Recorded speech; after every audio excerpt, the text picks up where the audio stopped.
Donc, bonjour tout le monde, ça me fait plaisir. Là, je commence à reconnaître plein de visages. Demandez-moi pas vos noms, par exemple. Je suis pas bonne là-dedans, mais ça me fait plaisir de vous voir aujourd'hui.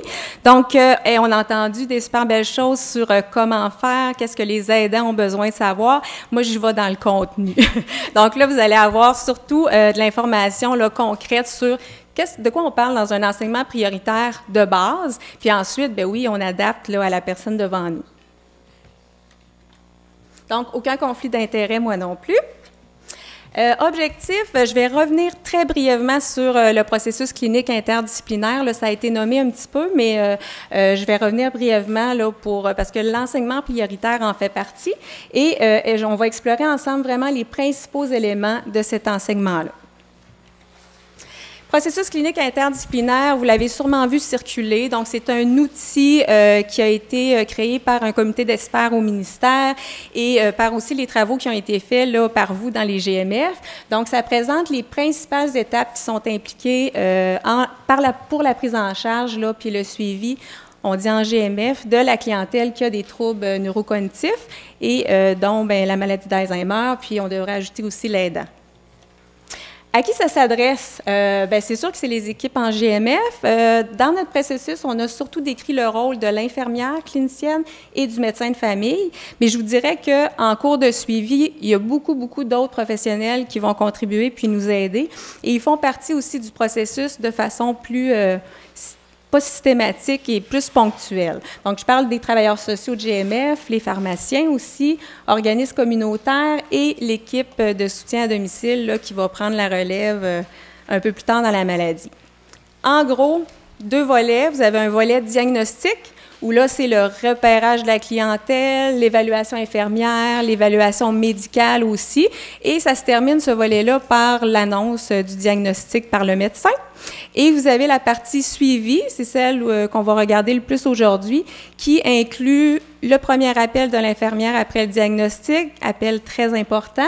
On nous suggère 2 à 4 semaines après le diagnostic et ensuite, on nous suggère une rencontre d'enseignement prioritaire et par la suite, là, c'est le suivi conjoint, donc à 6 mois, à 1 an, dépendant des besoins. Je vous le présente s'il y en a qui ne l'avaient jamais vu. Ça, c'est le volet diagnostic. Et le volet suivi, vous remarquez qu'il y a des points qui sont en bleu, surlignés. C'est des accès directs à des outils cliniques. Donc, quand vous allez donner, par exemple, votre enseignement prioritaire, vous avez besoin d'avoir de l'information, vous allez cliquer sur le lien et automatiquement, vous allez avoir un document, soit pour remettre à l'aidant, un document pour vous comme professionnel à consulter. Donc, vraiment pratico-pratique. Je vous suggère de le mettre sur le bureau, là, dans votre bureau, là, justement, pour pouvoir y avoir accès facilement. Alors, enseignement prioritaire, comment ils ont statué que c'était ces 3 points-là? Bien, on a entendu parler tantôt, Eve, qui nous a dit, bien, il y a des données probantes. Les aidants ont besoin de savoir certaines choses. Et là, ils nous ont dit, prioritairement, parce que moi, j'insiste sur prioritaire, ils devraient savoir 3 choses. Ils devraient recevoir de l'information sur la maladie. Il devrait avoir des conseils puis des suggestions au quotidien, comment on accompagne un proche avec un trouble cognitif et aussi de l'information sur la médication. Quand est-ce qu'on fait ça, l'enseignement prioritaire? Vous avez vu que dans le processus, il est situé assez tôt. C'est parce que effectivement, la plus-value de le faire tôt, on la connaît. Là, les gens, plus ils vont apprendre au début de maladie, plus ils vont pouvoir participer comme aider là, à leur... dans le fond, à l'évolution de la maladie et à ce qu'ils peuvent faire pour conserver de l'autonomie. Et moi, ce que je vous suggère, c'est quand vous allez appeler 2 à 4 semaines après le diagnostic, de le proposer, cet enseignement-là. Si jamais la personne n'est pas prête, on a dit, il y a d'autres moyens, on peut référer Société Alzheimer, on peut, quand on va les revoir aussi, parler de cet enseignement-là de façon à vraiment répondre aux besoins. Et ça peut se faire, comme je vous dis, tout au long du suivi, donc vous n'avez pas besoin là, de camper ça dans une rencontre. Ça s'adresse à qui? Je vous dirais qu'en majorité, en GMF, on va avoir une rencontre avec l'aidant principal. Ça arrive aussi qu'on va avoir une rencontre avec quelques membres de la famille. Il y a plus de défis à ce moment-là. On a plus, des fois, des contradictions, mais c'est intéressant.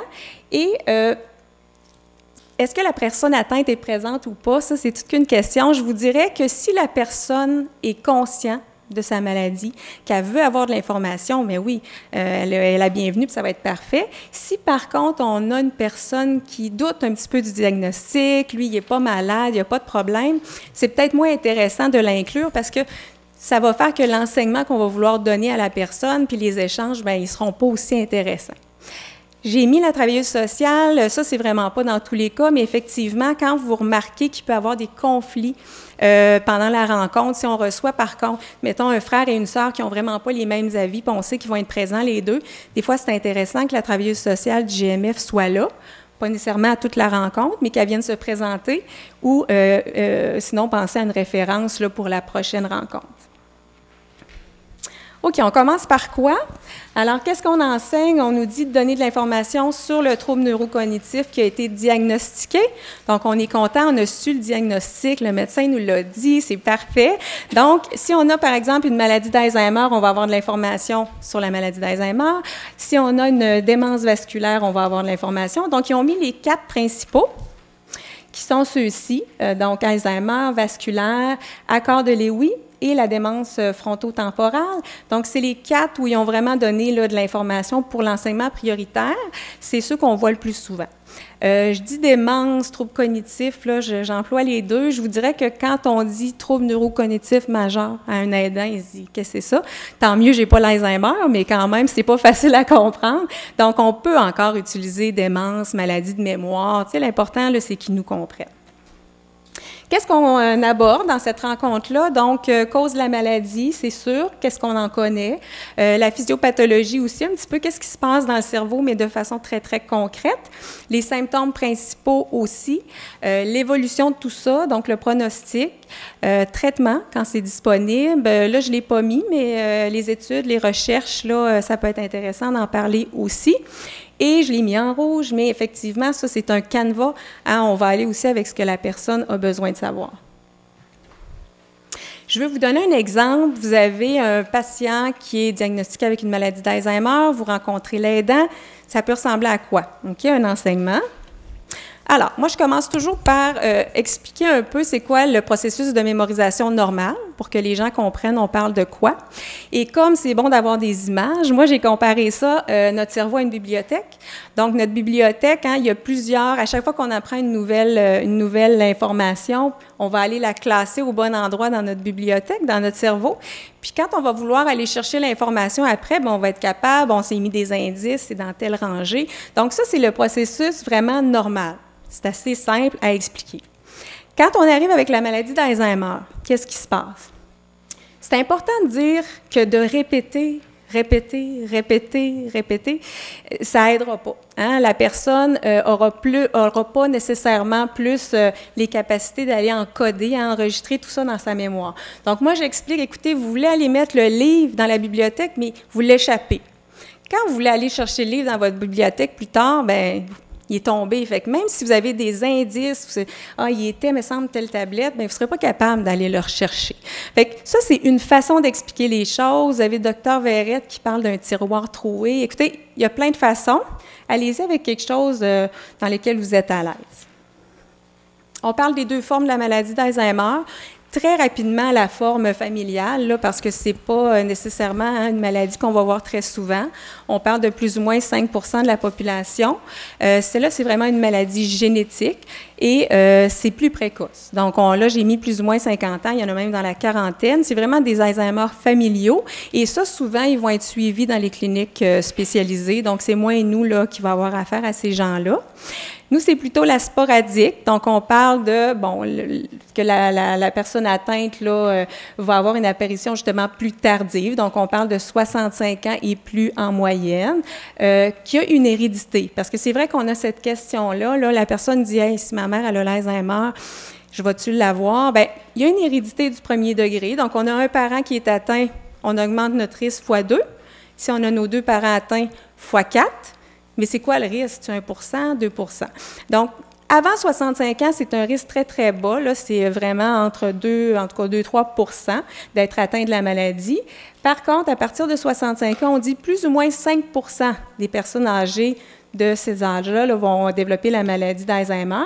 Et vous voyez, hein, c'est l'âge le principal facteur de risque. Donc, à 85 ans, on est rendu à 25 %.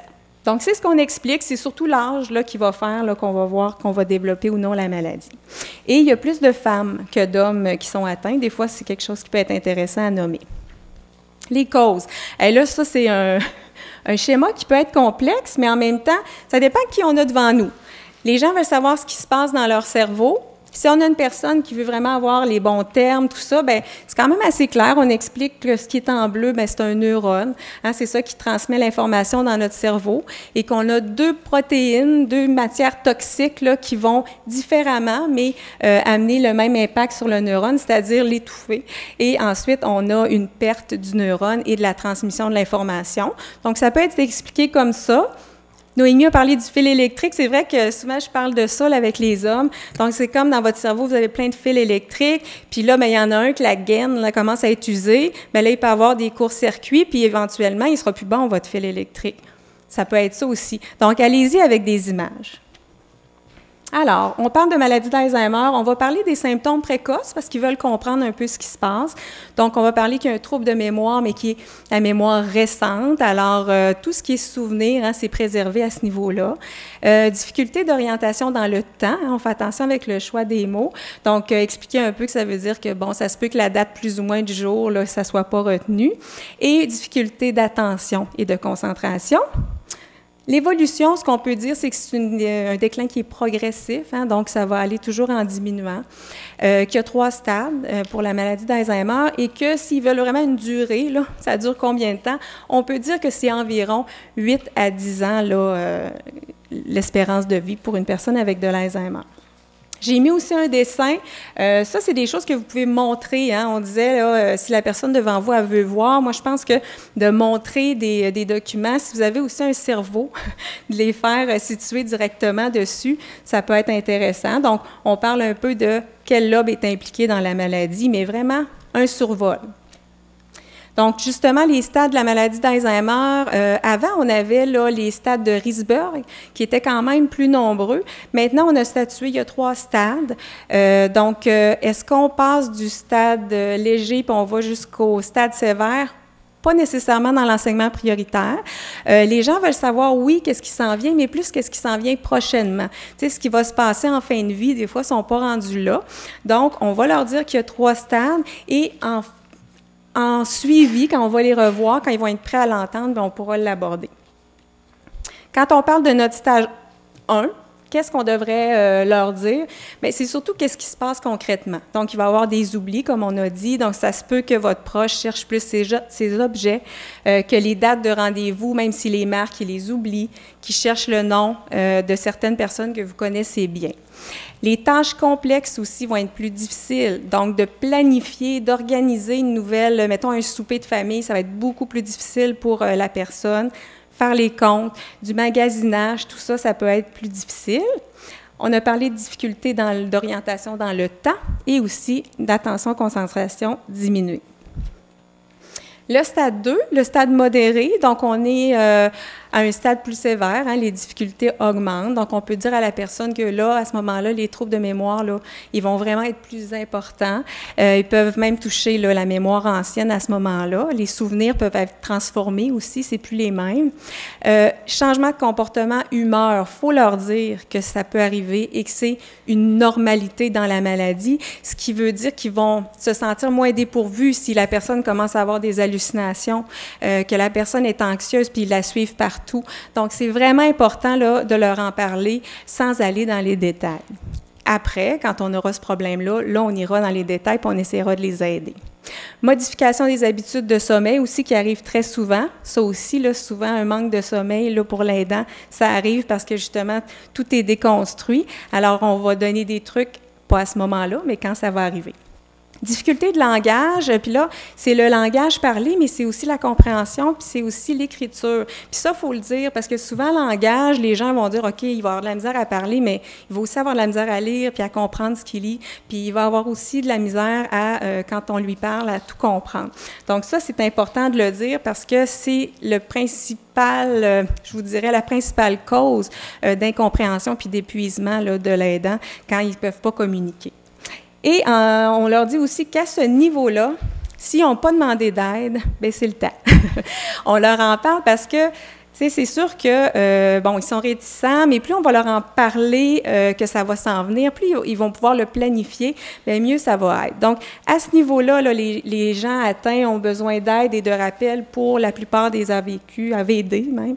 Donc, choisir les vêtements appropriés, de l'aide pour l'hygiène. Donc, vraiment, là, à ce niveau-là, il faut vérifier il est où notre aidant, puis pouvoir l'aider à ce niveau-là.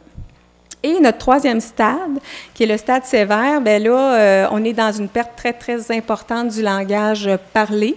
La personne va être plus dans le non-verbal, donc peut-être qu'elle va s'exprimer avec des cris, peut-être qu'elle va s'exprimer avec des pleurs, les regards. Donc là, ça devient plus difficile. Il faut être beaucoup plus attentif pour bien communiquer. Il va apparaître des difficultés à marcher, difficultés à s'asseoir sans aide. On a des périodes de sommeil beaucoup plus prolongées. La personne peut être même au lit pratiquement toute la journée. Des incontinences urinaires, fécales et difficultés à manger, on peut s'étouffer, tout ça. Donc, vous voyez que, tu sais, première rencontre d'enseignement prioritaire, on n'est pas sûr qu'on va aller là. Mais l'information est là pour ceux qui veulent aller là jusqu'au bout. Je vous montre ces documents-là parce que c'est la Société d'Alzheimer qui les a sortis, puis je les trouve super intéressants. Ce n'est pas des documents qui sont inclus dans le processus clinique, mais c'est un document que chacun explique un peu les stades. Donc, vous avez un pour le stade léger, modéré, avancé. Alors, c'est super intéressant, puis c'est quand même assez accessible au niveau là, du langage pour remettre aux aidants. C'est facile à comprendre. Vous avez aussi, ça c'est les documents, quand on clique sur l'onglet là, dans notre processus clinique, là, le lien, ça nous amène vers ces trois dépliants-là. C'est intéressant de les avoir en clinique, donc vous pouvez en commander à la Société Alzheimer, ils vont vous en livrer gratuitement. Mais si vous ne les avez pas, c'est pas grave, vous pesez sur le lien, puis ça va s'imprimer, vous allez pouvoir le remettre. Donc, pas nécessairement remettre les trois, là, c'est prouvé que s'ils partent avec quasiment une valise de dépliants, là, ça ne fonctionnera pas. Donc, vraiment plus, moi, je vous conseille de les regarder. Puis ensuite, vous allez voir lequel, là, vous êtes plus à l'aise à remettre, puis dépendant aussi des besoins que vous avez rencontrés avec la personne. OK.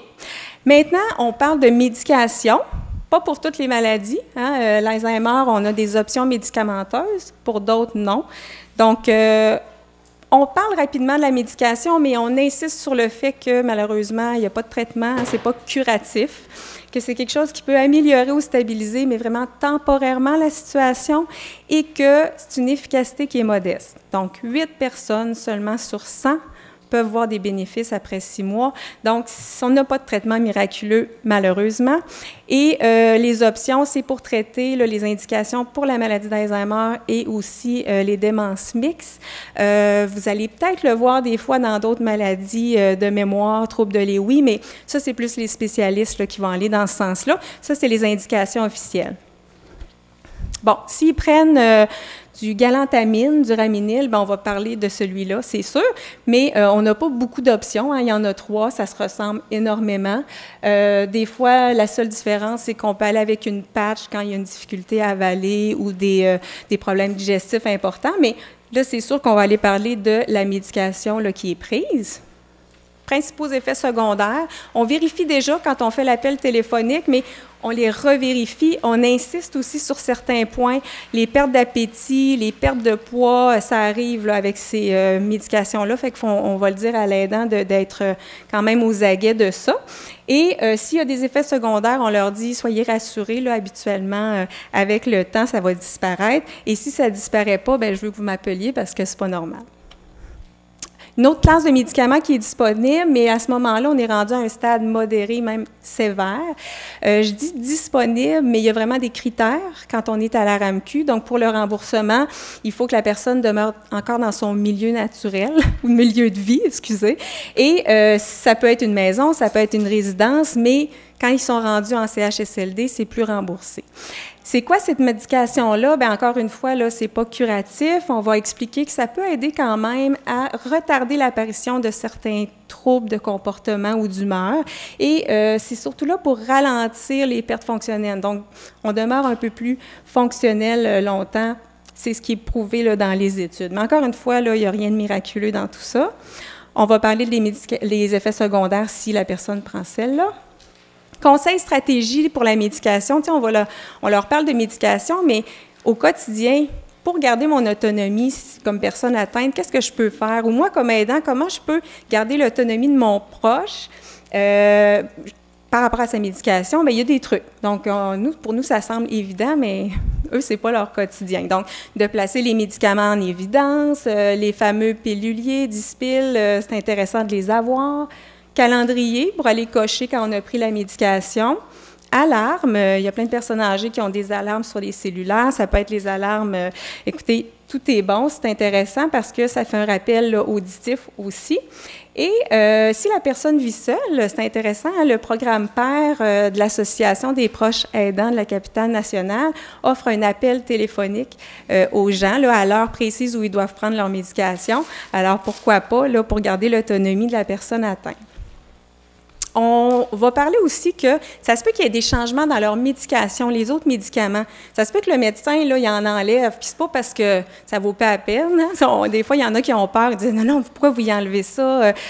Qu'est-ce qui se passe? » Bien, c'est juste parce qu'il y en a certains qu'avec le temps, ça peut causer des chutes, de la confusion. Fait que si on explique ça, tout va bien aller. Puis même l'inverse, s'il n'y a pas de changement qui se fait dans votre médication, puis que vous sentez que le proche est comme moins fort sur ses jambes, qui est peut-être plus confus, vous pensez que ça arrive, bien, parlez-en.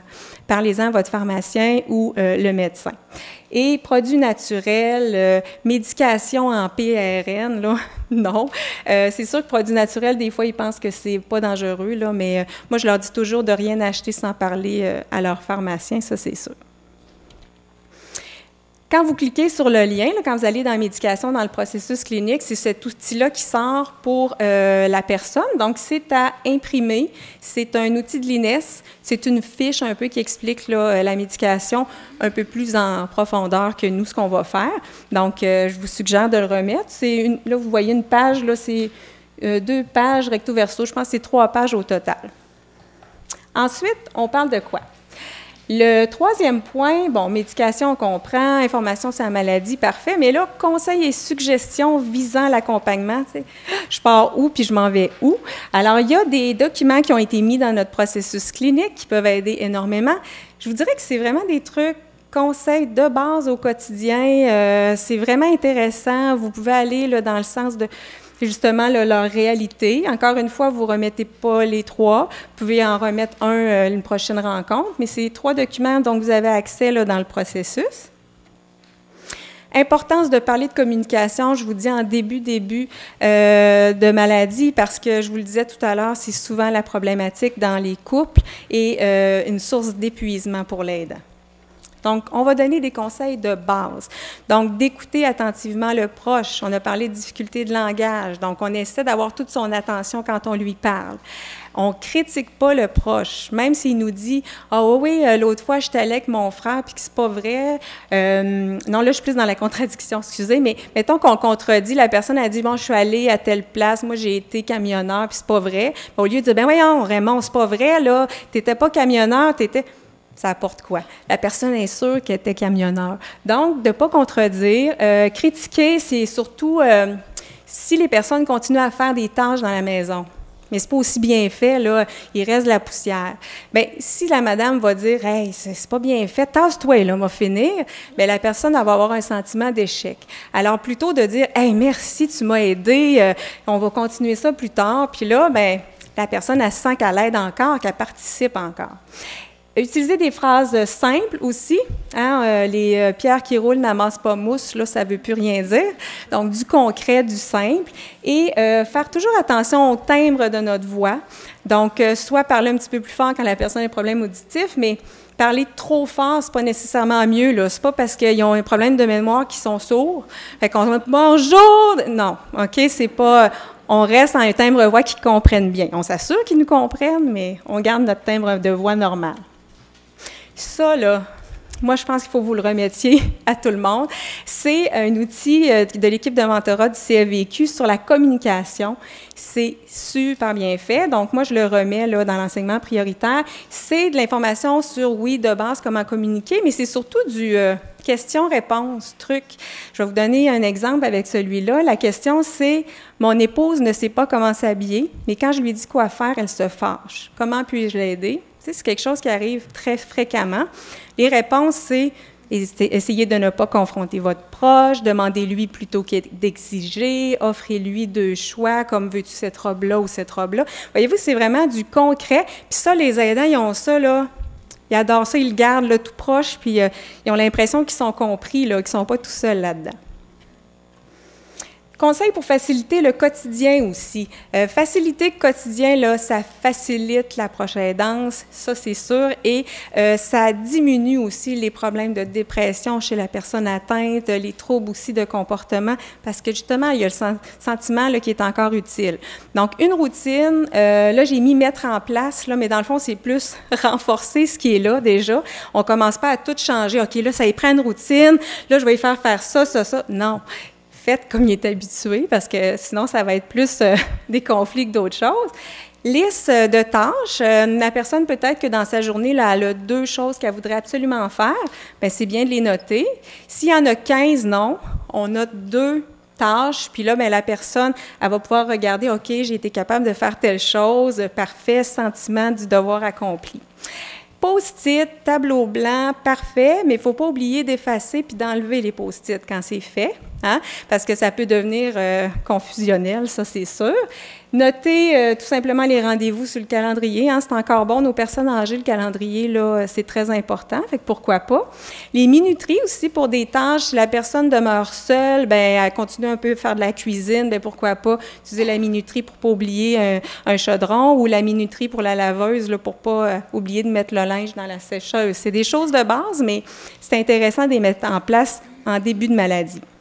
Et une liste de numéros d'urgence, liste, mais dans le fond, 2-3 principaux, là, 911 qui n'est pas dur, mais qu'il faut quand même noter parce que ça se peut qu'ils ne s'en souviennent pas. Et personne à contacter en cas d'urgence. Ça peut être sur le frigo, donc un endroit significatif. Et maintenant aussi, avec tout ce qui est programmé là, sur le téléphone, s'il est habitué de peser pour appeler sa fille, bien, c'est parfait, mais ça va peut-être d'avoir besoin d'un peu plus d'indications au fil du temps. Qu'est-ce qu'on planifie, là? On en a parlé quand même. Il y a des choses, on est en début de maladie. La personne elle a encore une emprise là, sur ce qu'elle veut et ce qu'elle ne veut pas. Donc, si elle n'a pas fait de testament, c'est le temps. Si elle n'a pas de mandat de protection aussi. Et c'est surtout aussi le temps de penser aux gens qu'on a mis comme mandataires, parce que ça se peut que ça fasse 25 ans qu'on a mis notre fils, puis là, on n'est plus sûr. Donc, c'est le bon moment de leur en parler, pas aller dans les détails, mais juste dire, si c'est pas fait, puis vous voulez faire des changements, c'est le bon moment. Il y a un notaire, il y a la travailleuse sociale aussi, si jamais ils ont des questions le plus pointues. Procuration, oui, super intéressant pour que, mettons, la conjointe puisse faire les transactions avec Hydro-Québec parce que là, elle n'était pas sur le compte ou à la RAMQ, etc. Mais il faut faire attention pour pas que la personne se mette à donner des procurations là, à tout le monde. Ça peut être dangereux. Il y a des abus. C'est pas parce qu'on est aidant qu'on peut pas aller se servir dans le compte. Donc, c'est vraiment important que la personne elle sache qu'est-ce que c'est une procuration puis qu'elle comprenne bien là, à quelle personne elle donne cette autorisation-là. Crédit d'impôt, j'en parle pas, Ève en a parlé, mais effectivement, là, d'en parler au début, ça les aide, ils disent « Ah, je vais avoir un soutien peut-être financier un petit peu, donc pourquoi pas en parler là. » Les formulaires, on peut les avoir en main, sinon on peut leur envoyer le lien, ça dépend qui on a devant nous. Quoi faire? J'ai parlé de médication, j'ai dit, ouf, c'est pas très efficace. Fait que là, la personne entend ça, puis là, après ça, elle se dit, ben OK, mais je fais quoi? Bien, il y a des trucs qui sont prouvés, oui, pour être en tout cas pour la prévention, pour garder une mémoire saine, mais aussi pour diminuer les pertes d'autonomie reliées à des troubles cognitifs. Donc, juste de continuer à être actif physiquement, on va le mentionner. des choses qu'ils aiment faire, hein, marche, jardinage, dépendant de ce qu'ils ont envie de faire. Des activités qui vont stimuler la mémoire aussi. C'est important qu'ils continuent à stimuler leur mémoire comme ils pourraient stimuler un muscle, là. Donc, le cerveau, c'est comme un muscle. Si on arrête de faire des push-ups, bien, on ne sera pas aussi musclé, puis ça ne sera pas aussi efficace. Même chose pour la mémoire. Des applications sur les tablettes pour les gens qui aiment ça, des mots mystères, mots croisés, ce que la personne, elle aime. Demeurer actif socialement, ça, c'est hyper important. Souvent, les gens vont s'isoler parce que là, ils sentent qu'ils sont plus comme avant. Puis là, les gens vont dire quoi? Parce que là, j'ai pas compris. Donc ça, là, il faut vraiment dire à l'aidant et à la personne, dites-le à vos proches, les difficultés. Puis là, bien, ils vont s'adapter. C'est des gens qui vous aiment et vous allez... C'est important là, que socialement, ils demeurent actifs parce que souvent, en s'isolant, bien, il y a des dépressions puis des pertes d'autonomie beaucoup plus rapides. Manger sainement, hein, toutes les maladies chroniques, on leur dit ça là, pour la pression, tout ça, mais c'est vrai, on dit le régime méditerranéen qui serait meilleur, mais en gros, là, c'est de manger sainement, varié, tout ça. Et se reposer, ça a l'air bizarre, là, mais si la personne a des troubles de sommeil persistants, bien, on peut-tu l'aider? On peut-tu donner des techniques pour qu'il dorme mieux, pour qu'il ait une meilleure mémoire puis qu'il soit plus fonctionnel le lendemain? Relaxer, s'il devient très, très anxieux, on fait quoi? On l'aide-tu d'une certaine façon? Donc, c'est des trucs là, au quotidien qui peuvent aider notre mémoire. Je finis toujours en parlant des ressources. Donc, ressources principales, parce qu'il y en a beaucoup. Donc, la Société d'Alzheimer, où on peut faire là, directement une référence avec le formulaire premier lien. Donc, on peut faire ça avec l'accord de la personne. Sinon, il y a la ligne Info Aidant pour les gens qui ne sont pas vraiment rendus, la Société d'Alzheimer, ne sont pas sûrs. Ils ont besoin d'informations sur certains services. Bien, on peut leur donner le numéro d'Info Aidant. Et j'en ai parlé un petit peu, mais l'Association des proches aidants de la capitale nationale, ils ont plein de services, ils ont des formations, ils vont avoir aussi du répit, donc super intéressant à avoir en poche. Donc, en résumé, c'est un défi, l'enseignement prioritaire. Moi, je vous ai montré les points importants à aborder, mais effectivement, ça se peut que votre rencontre ne ressemble pas du tout à ça, parce que les gens ont besoin de parler. Donc, tant que vous répondez aux besoins de la personne devant vous, je pense que vous ne vous trompez pas. Et n'hésitez pas, les travailleurs sociaux, là, on a parlé beaucoup, là, mais c'est vraiment intéressant de les faire participer quand il y a des difficultés. Ça amène toute une autre dimension à la rencontre. Donc, puis je pense qu'ils sont là pour ça. Donc, allez-y avec vos collègues TS, ça va pouvoir apporter un support supplémentaire. Merci.